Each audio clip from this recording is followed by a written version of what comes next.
Yo, Ash here from the Clever References, here with another episode of Musochatter. This episode is, wait a second, housekeeping. Facebook, Instagram, singles out, and make sure you like and sub to this channel and click the notification bell. Also, I always forget to say that. Anyway, this episode is with someone I respect. His name is CRAZYPETE. That's his name. Like, he just wants to be called CRAZYPETE, but he's Pete. He's crazy. I love him. I respect him a lot. Plays good music. Nothing more to say other than here's the interview with CRAZYPETE. All right, finally, an interview with the one and only CRAZYPETE. Right. So right off the bat, why CRAZYPETE? Because I can't pretend that I'm not crazy. Right. Okay. So usually crazy people aren't aware that they're crazy. Some crazy people. But you're a liar. You gonna call a guy that calls himself crazy? No. It's the question's more of why do you identify as crazy? You said you weren't lying, but yeah, that's another question. No, it's I think it's empowering to just say what you are. Right. And just, own it if you would. Yeah. So, I'm not here to, assume that you have a diagnosis or whatever, but what I'm gonna ask you is songwriting a form of trying to, some form of self-therapy, or? Yeah, absolutely. I love music very deeply, as do many people. Right. And, writing songs can take you to another realm or fantasy land or express something that's very difficult to express otherwise. Right. So your main instrument is the guitar, as I noticed. Sometimes you play the other instruments on your video, your Facebook. Right. So, did you start up doing guitar, or? Yeah, it was guitar. Since a kid? Since you were a kid? I was 14. You were 14? Right. Who? Kiss. Who? Oh, Kiss? It was Kiss. Seriously, Kiss? It was Kiss. I'm not joking. I fucking Really? love Kiss. Oh, which record? All of them. All of them. But which was the first record? The first one was like a greatest hits thing, but sure. But the first one I got that I loved was the Alive album. Right. Yeah. Yeah, just really raw, gritty guitar, and I just love that band. Right. Because people like to rag on Kiss because of their theatricality, their antics, or whatever. Yeah. But me personally, I do believe that they're putting the show first, everything else second. You don't really experience Kiss until you've seen them live to some extent. Sure. Would you agree with that assessment? Yes and no. I mean, there's actually the first couple of albums. There's a lot musically happening in the guitar that's really got some R&B kind of influences. Yeah, there's a lot of nuance that's not appreciated by everyone. And the first few were really musical. Right. And yeah.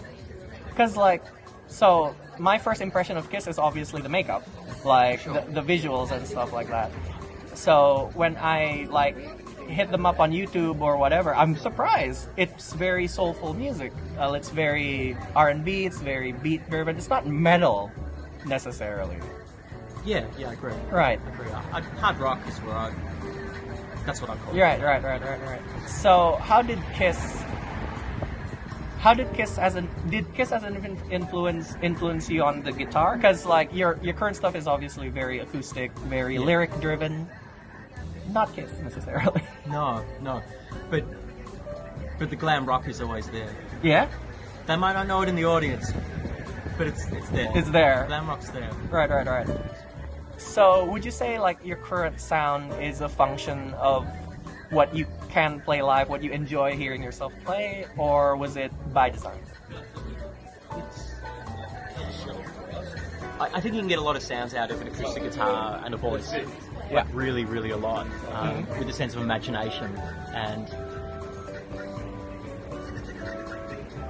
don't want to carry heavy amplifiers anymore. Oh, so you've been in Yeah. hard rock bands? Yeah, and I loved it. And I've been in heaps of great bands and played music with great people, and it's been very special for me. And you know, like right now, I don't want to be up till like 2 in the morning. Yeah. As part of like a 5-band, you know, or 3-band original night. Right. Just doesn't inspire me or motivate me. But I think other people want to do it, and that's great. For sure. And I wish all them the greatest happiness. So, when did you decide this?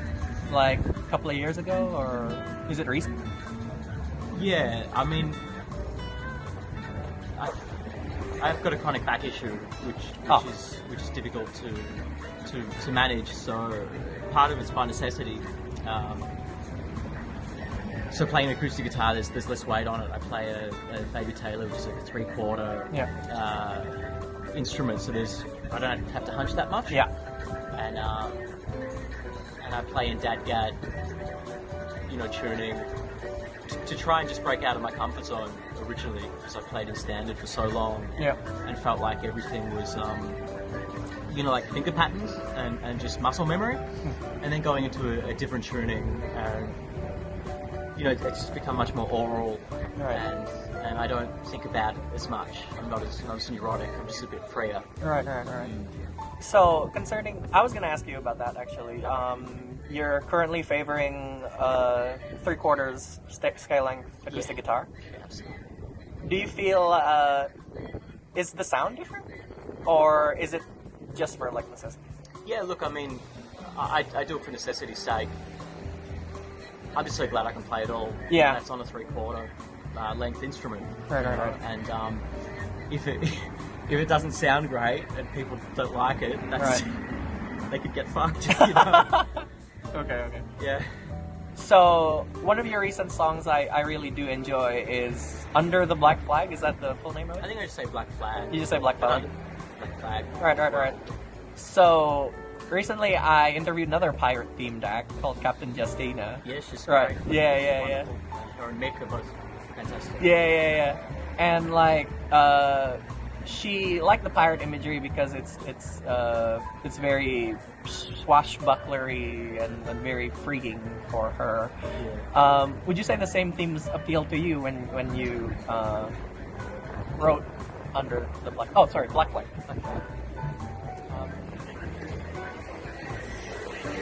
Or is it something different? Yeah. I'd love to try and describe a scene, and I was thinking of like a movie score with a like 12/8 like bum bum bum bum dum bum bum bum bum, like you hear that and you think of ships and pirates already. Right. There's just something about that rhythm. Yeah, like just it's exciting.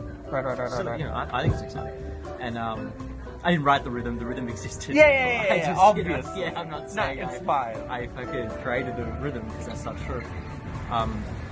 But yeah, it's rebellion and about the pirate thing that I like. Right. Yeah, and just a sense of freedom and breaking the rules, really. Right. So, tell me about your songwriting process. I assume Black Flag is in DAD-GAD? Yeah. Right. So, do you have special time for songwriting, or you're just noodling and then you get on something? I've got special time for the other elements. So, about like 5 minutes where you just sit and you kind of free write. Yeah. Just fill up a page with kind of whatever. Mm-hmm. And then there's 5 minutes where you just make sounds with your voice, you know, whatever happens, and then you record a few guitar changes and improvise over that and see what comes out. Might play something modal or whatever. Because it all crosses over. Yeah. All the skills, and I think trying to approach music from as many different angles as I can, you know, excites me. Right. So it's actually part of the pre-interview that I'm going to ask you right now. Hold on.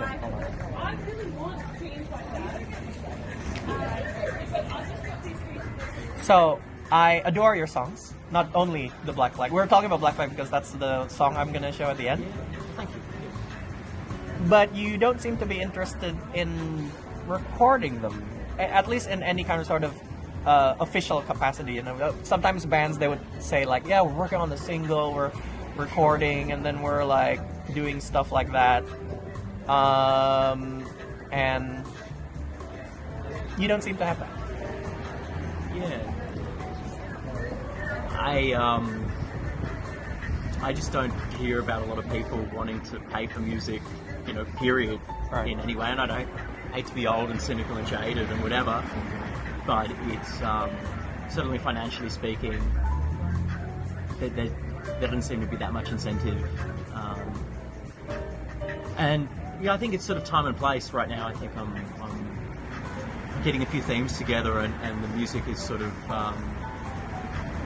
it's getting different. Like I feel that there's a creative space that I'm coming to, which I'm really excited about. And I've been thinking about recording maybe 3, like groups of 3 songs at a time, and then sort of release them. But maybe a better answer is that I kind of like this sort of lo-fi attitude of just recording footage and an open mic and go, this is the song. Right. There's no production on it. It's like,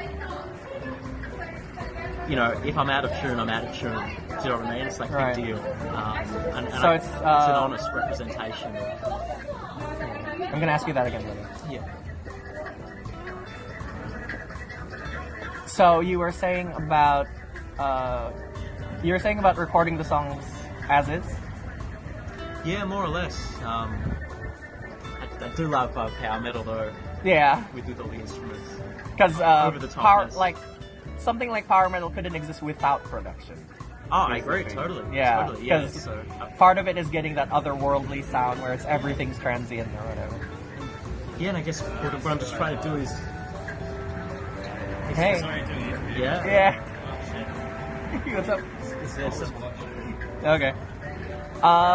You mentioned power metal. You also mentioned Kiss. Do you feel any of that influence seeps into your current acoustic style? yeah, absolutely. You know, I've got a much lower vocal register than those guys, so I certainly not that. But just some of the music's quite riff based, and the themes, you know, I try and keep positive, even though there's, you know, often a strong element of suffering or darkness within it. Right, There is right. hope, Right. you know, and I think, yeah, Kiss and power metal generally, there is a sense of optimism despite, you know, whatever else is happening in Right. the world. So, one final kind of sort of question I want to ask you, and it is technology based actually.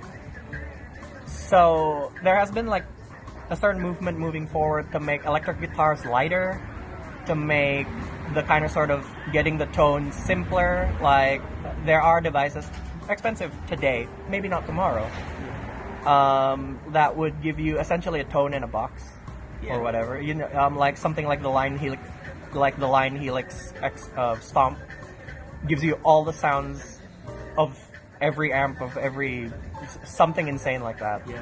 Would you, some point in time where it's cheap enough and it's light enough, would you consider going back to hard rock?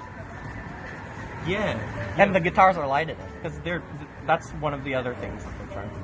for sure. Like with the Boaz model guitar or whatever.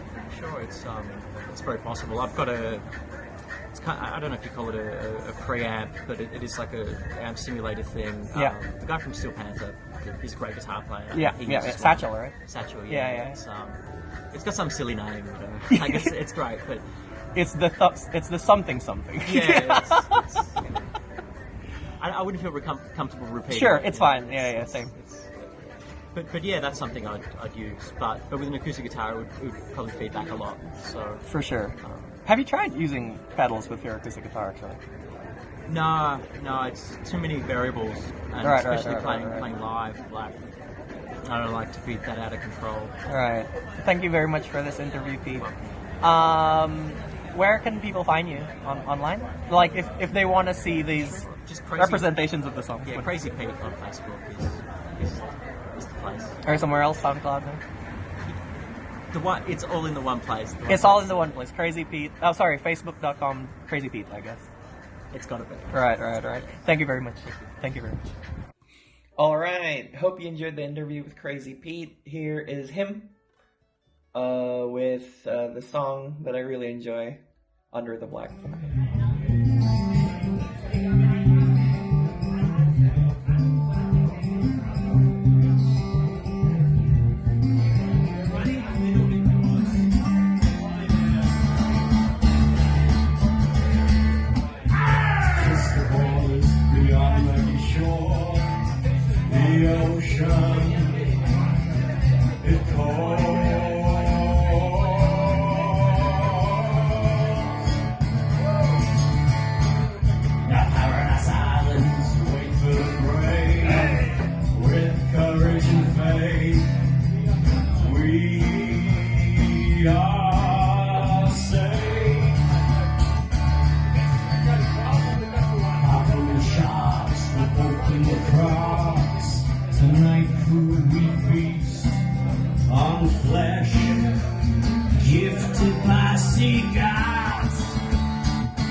Under the black flag,